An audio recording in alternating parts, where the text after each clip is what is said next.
Hi. No, you're not late at all. Please come in. Say, don't I know you from somewhere? You're one of those pretty famous reporters, right? You seem really familiar. Can I get you some tea or coffee? Or would you rather get on with the interview? Sorry, I don't know how this works. I've never been interviewed before. I pretty much shut myself off from the press after those kids went missing. I didn't need that kind of attention. I suppose I'll start my story by setting the scene. The village of Turgalwyn is pretty quiet nowadays. It wasn't always so. Back in the 90s, the mayor was given a government grant to build a new school which would cater for all the small towns and hamlets in the surrounding valleys. I was fresh out of university back then, just finished my training to become a teacher, and eager to start my first professional job, so I was thrilled to be offered a place at the Turgalwyn Infant School. I could finally prove myself by doing something I loved. The dolls changed all that. A thick fog had rolled over the mountains and was dribbling down into Galwyn Valley, clinging to the top of the lake and probing at the town with slim tendrils carried on a light winter breeze. The school bus had already arrived, and the children were lining up to go inside, shivering in their anoraks and school jumpers. I skimmed the register and noted that all were present, except for a 5-year-old boy called Gavin Lewis. His photograph, a gap-toothed boy with straw-colored hair, grinned up at me from the paper. Reassuring myself that attendance could not always be perfect, I ushered my class indoors and, shooting one last, hopeful glance out into the white-tinged street beyond the railings, shut the door behind me.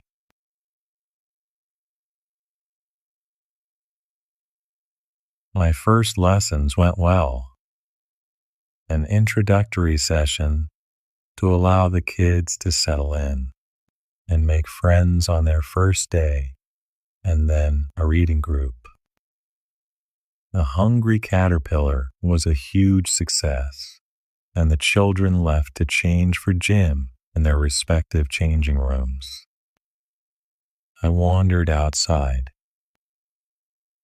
It was pretty chilly, and I was just debating whether or not to hold the class indoors when I heard it. A hollow, rattling noise. "Hello?" I called. There was no reply, but I followed the sound to the playground gate, which backed onto the main road out of town. There was a little doll tied to the bars. I regarded it for a moment, a slightly misshapen object with a wool body and a face made from some kind of white ceramic material. A tangle of gaudy yellow thread was attached to its head, and the face had a disturbingly vacant, gap-toothed smile. The face of little Gavin Lewis came to mind, and I unhooked the doll from its string gibbet. It felt odd as I turned it over in my hands, heavier than it should have been, and solid beneath the soft exterior. I took it back to the empty classroom and examined it further. There was a seam up the back, which seemed deliberately loose.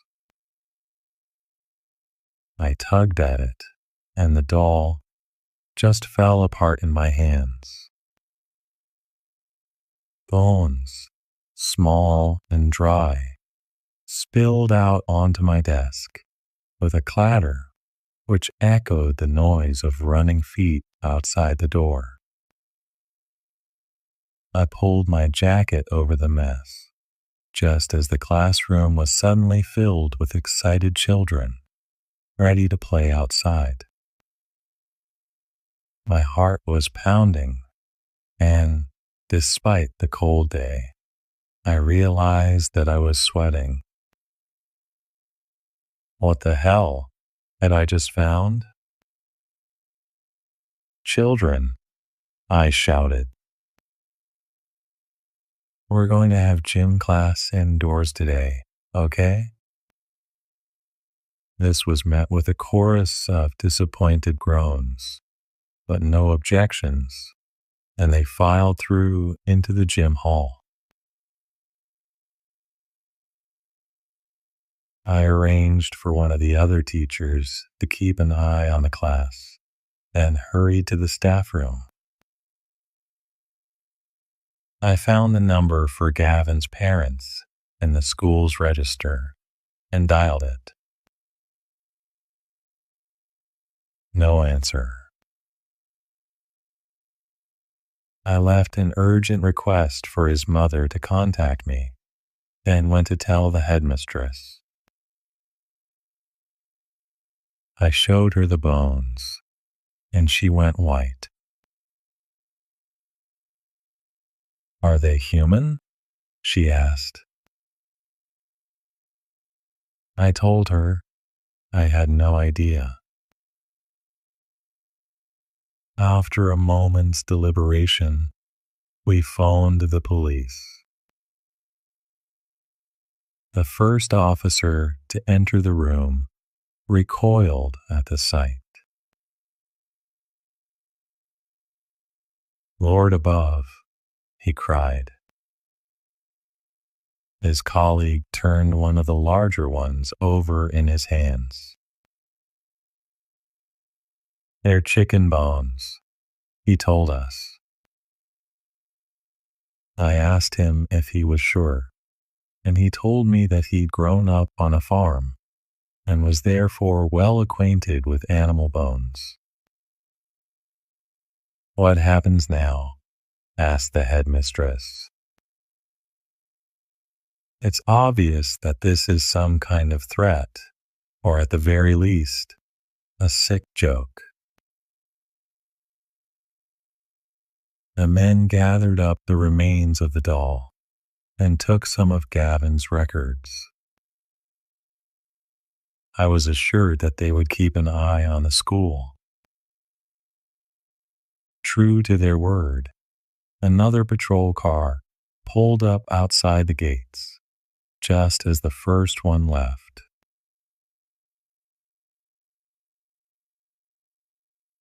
Strangely enough, the rest of that day was fairly normal. The kids cottoned on to the mute horror being displayed by their teachers, but aside from a general air of nervousness, the schedule proceeded as normal.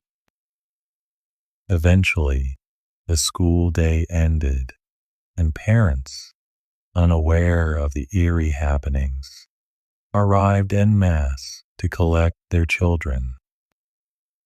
Those left caught the bus home.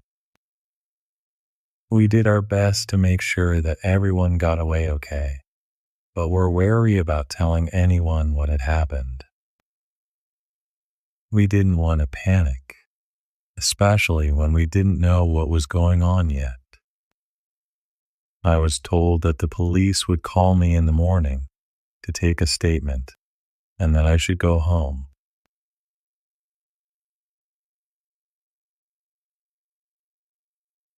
The next morning, I checked my phone, but there was nothing from the police. I suppose I was not really surprised. This was 1998, post Stephen Lawrence inquiry, so the police reputation throughout the UK was at an all-time low. Such an oversight was definitely possible in my book. I waited for an hour, but figured that if they desperately needed to contact me, they could phone the school. I arrived a little later than usual, actually meeting some of the children as their parents dropped them off. This, coupled with the patrol car now parked on the corner, reassured me for a time. It took me 15 minutes to realize that the bus had not arrived. The playground was almost empty in comparison with the previous day. I put the few kids present to work on some story writing and phoned the bus company. No, they hadn't heard from the driver. He was probably just caught in traffic on his way through the next town along.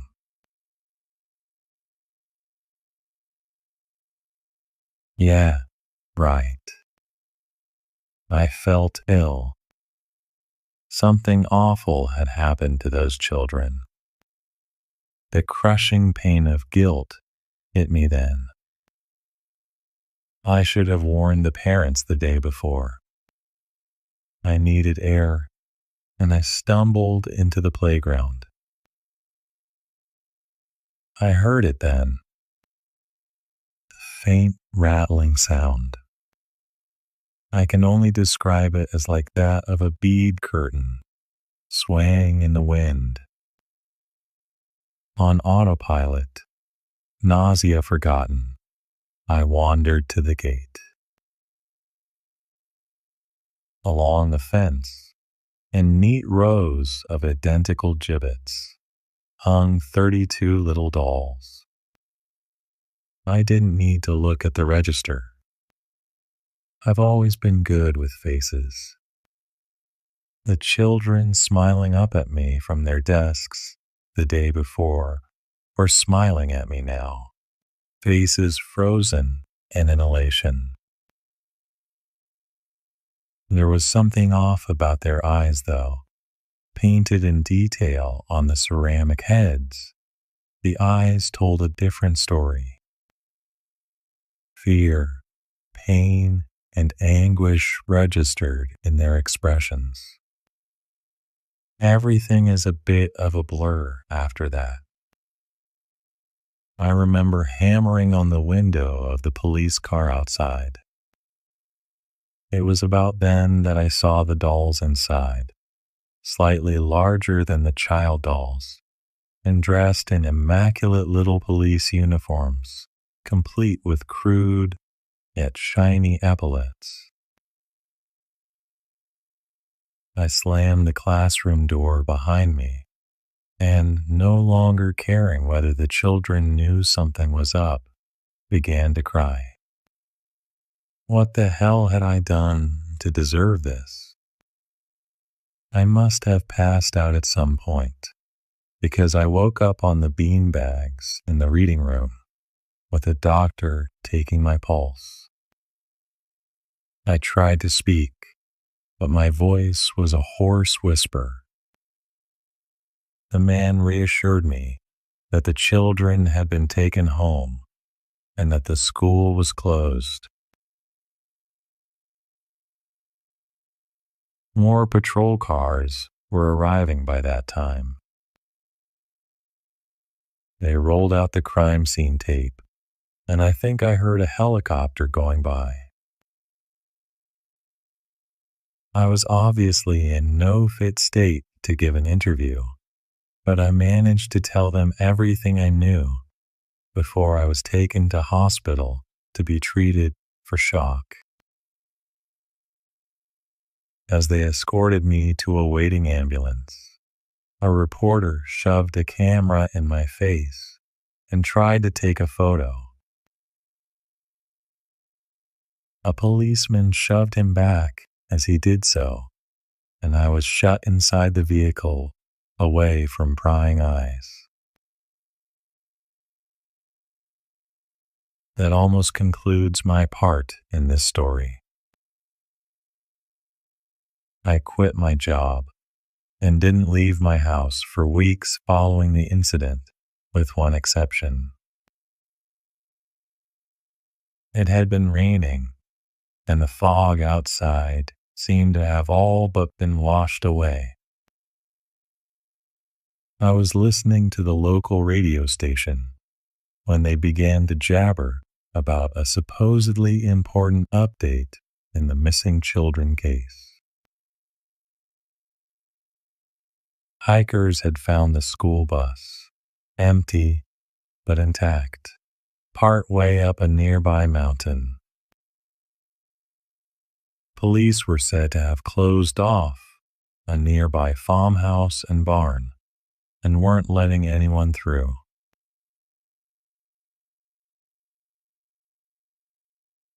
Needless to say, I made my way up to the house.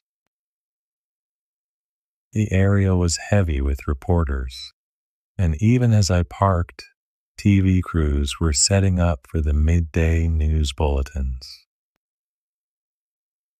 Another thing that I noticed were the chickens, several hundred, at least, roaming apparently wild all over the compound. A uniformed officer abruptly halted my advance, blocking the garden gate. Over his shoulder, I glimpsed forensics teams moving into the house. What the hell had they found in there? Sorry, mate. Crime scene. You're not allowed in. Please, I said. You don't understand. I need to know what's happened. We'll tell the press in good time, but for now, I'm going to need you to get back to the cars. I went home, but kept the television on. For most of the day, they just repeated the same arbitrary details, that the house was unoccupied, that no arrests had been made, and the like.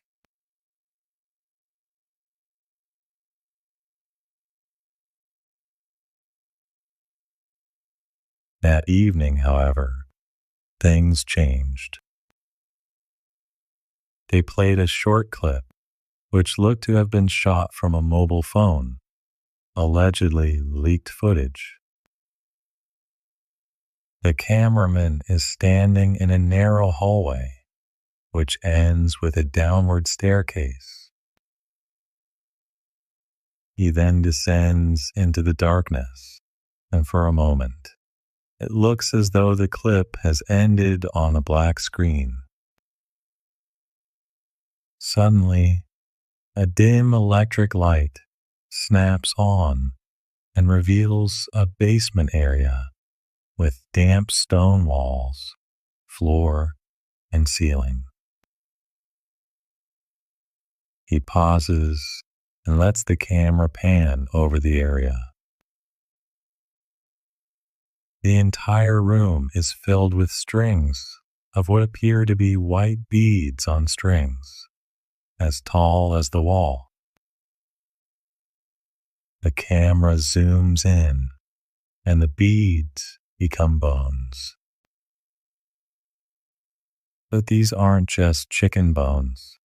They're not broken up into fragments like the bones in the dolls. It's clear what they are, and I suppress the urge to vomit. Finger bones. Dozens, perhaps hundreds, of tiny finger bones dangling from strings like a macabre curtain.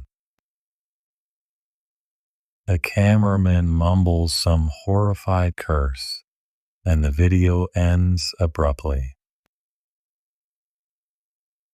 I went up there the other week. I just got your email asking to do the interview, and it got me thinking. It's been so many years, and I wanted to see for myself. I know, it's breaking and entering, but come on. I had to know what it was like. Perhaps the police missed something.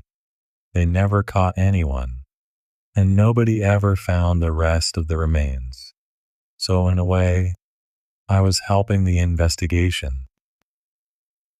It's not like anyone goes up there anymore. The boards across the doorframe were rotten through, and it was fairly easy to crowbar my way inside.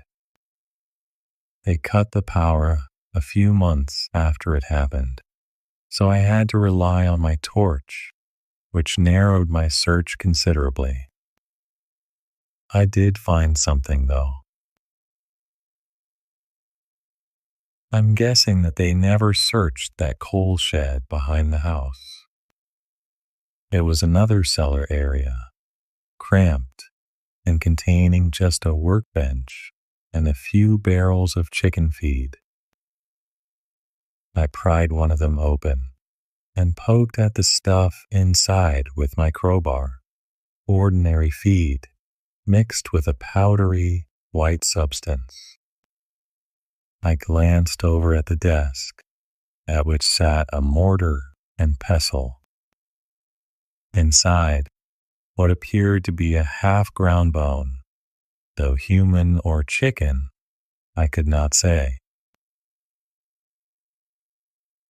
I was about to leave and to run to the authorities when I saw the files under the workbench.